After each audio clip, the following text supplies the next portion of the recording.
আসসালামু আলাইকুম।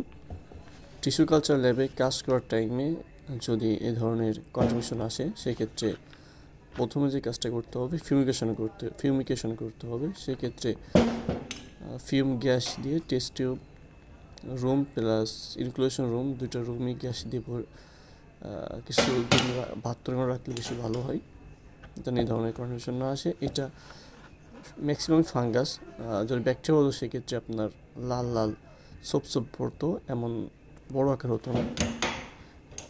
এবং এগুলো দেখতে খুবই সুন্দর, যদিও অনেক সময় নষ্ট হয় একটা কালচার করতে, মিডিয়া বানানো, তারপরে সঠিক কনসেন্ট্রেশন হরমোন অ্যাড করা, তারপরে রাইস বা অনুকুলেশন এক্সপ্ল্যান্ট অ্যাড করা, তারপরেও যেমন মেজেন্টা কালারে কি সুন্দর হোয়াইট কালারের একটা কন্ট্রিবিউশন আসছে, অনেকগুলো আসে।